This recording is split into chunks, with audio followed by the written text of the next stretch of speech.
Hello दोस्तों, स्वागत है आपका हमारे YouTube चैनल गुरुवंता में।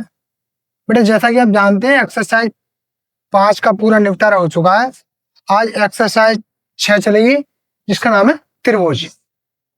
अब त्रिभुज होता क्या है? त्रिभुज की 3 भुजाएं होती हैं या फिर तीनों ओर से घिरी आकृति को त्रिभुज कहते हैं।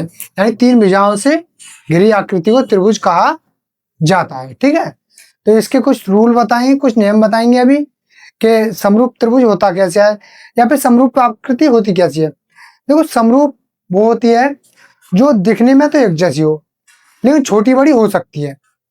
जैसे कि मैंने एक कोई सर्किल बनाया है समरूप के लिए, एक छोटा वृत्त बना दिया माना, और एक इससे बड़ा बना दिया। यानी इनके रूप तो समान है, रूप जिसका समान हो वही क्या है? समरूप है। यानी कि ये छोटी थी और ये बड़ा हो गया तो है तो समरूप ही, छोटा बड़ा हो सकता है। ठीक है, अब देखो, पहला समरूप चीज आपकी समझ में आ गई होगी कि समरूप होता क्या है। फॉर एग्जाम्पल एक और एग्जाम्पल देख लेते हैं।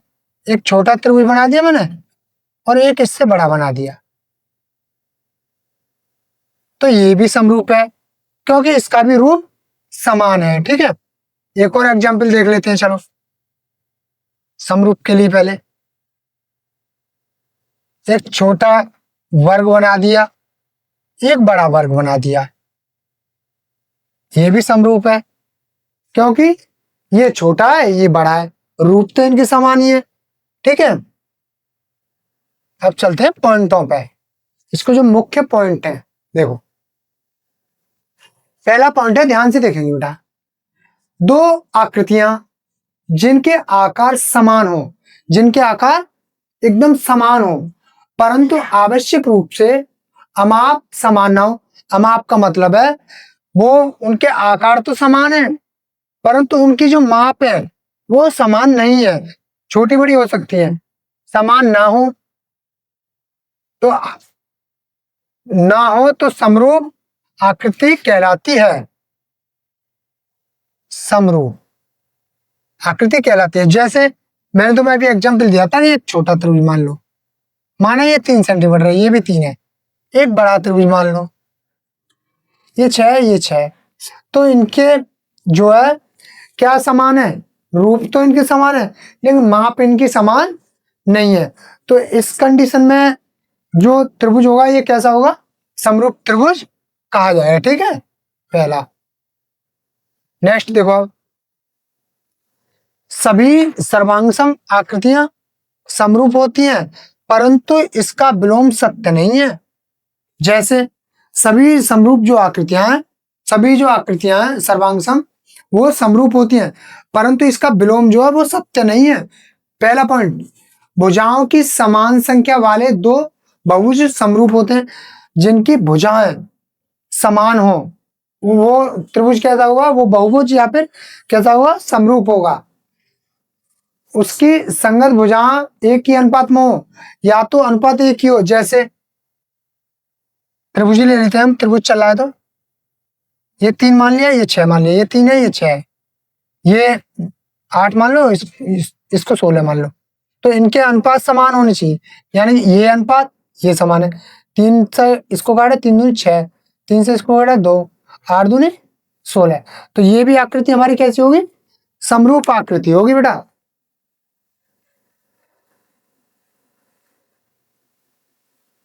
नेक्स्ट, यदि एक रेखा किसी त्रिभुज की 2 भुजाओं को एक अनुपात में विभाजित करती है, यानी कोई भी एक रेखा है जो किसी त्रिभुज को 2 भुजाओं में अनुपात कर रही है। अनुपात का मतलब है बांट रही है। ठीक है, अनुपात करे तो यह रेखा तीसरी भुजा के समांतर होती है। यानी कि यह रेखा जो है तीसरी भुजा कैसी होती है? समांतर होती है। और कोई एक रेखा किसी त्रिभुज के भुजाओं को एक अनुपात में विभाजित करती है तो वो तीसरी भुजा क्या होती है? समांतर होती है बेटा। नेक्स्ट पॉइंट है 5वां, यदि 2 त्रिभुजों में संगत कोण बराबर है, यानी संगत कोण कैसे हैं? बिल्कुल बराबर है, तथा उनकी संगत भुजाएं एक ही अनुपात में है। संगत भुजाओं का अनुपात जो है एक ही है, जो अभी बताया था थोड़ी देर पहले। ठीक है, एक ही हो और इसलिए इन दोनों त्रिभुज समरूप होते हैं। ये कौन सी कसौटी होती है? ए समरूपता कसौटी होती है, यानी कि इनके सभी कोण बराबर होते हैं। यानी कि एंगल एंगल एंगल, इसको बोल लेते हैं ए समरूपता कसौटी से। जैसे ये 30 अंश है तो बेटा ये भी 30 होगा, ये 60 है तो ये भी 60 होना चाहिए, और ये मान लिया ये 90 होगा तो ये भी 90 होना चाहिए। ठीक है, तो ये कौन, यानी ये इसको मान लो A B C P Q R मान लो। कौन ए बराबर है कौन पी के, कौन बी बराबर है कौन क्यू के, कौन सी बराबर है कौन आर के। तो इस कंडीशन में कौन सी कसौटी आती है? ए समरूपता कसौटी से, यानी कि एंगल एंगल एंगल। ठीक है, नेक्स्ट, यदि दो त्रिभुजों में एक त्रिभुज के दो कोण, एक ही त्रिभुज है उसके दो कोण तथा दूसरे त्रिभुज के दो कोणों के बराबर हो, एक त्रिभुज का एक कोण और दूसरे के दो कोणों के बराबर हो, यानी कि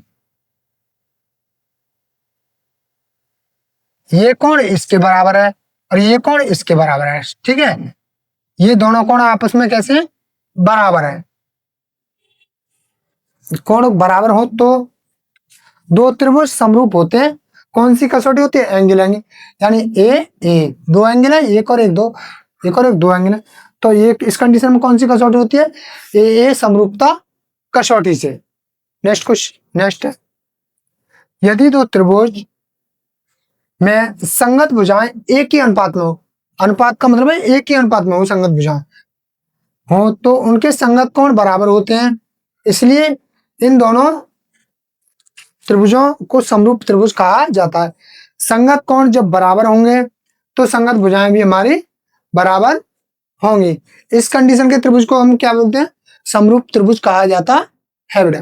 नेक्स्ट है, यदि एक त्रिभुज का एक कोण दूसरे त्रिभुज के एक कोण के बराबर हो तथा इन कोणों के अंतर्गत करने वाले भुजाएं एक ही अनुपात में हो तो दोनों त्रिभुज समरूप होते हैं एस समरूपता कसौटी से।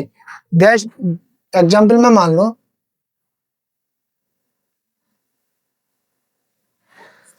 ये कोण इसके बराबर है और ये भुजा है इसके बराबर है और ये भुजा इसके बराबर है, तो ये कौन सी कसौटी हुई? साइड एंगल साइड समरूपता कसौटी से। ठीक है,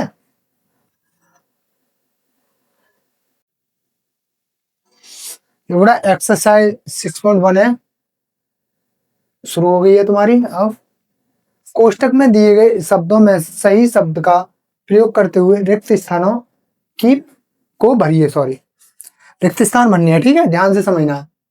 सभी वृत्त होते हैं, वृत्त चाहे देखो एक एग्जांपल दे रहा हूं मैं तुम्हें, वृत्त या छोटा हो या बड़ा हो, सभी वृत्त देखने में कैसे वैसे रूप में समान है, तो समान जब वृत्त होंगे तो इन वृत्तों को हम क्या बोलेंगे? समरूप। सभी वृत्त कैसे होते हैं बेटा? समरूप, यानी कि एक रूप के होते हैं सभी वृत्त, या कोई वृत्त छोटा या बड़ा है। समझ में आ गया ना? नेक्स्ट,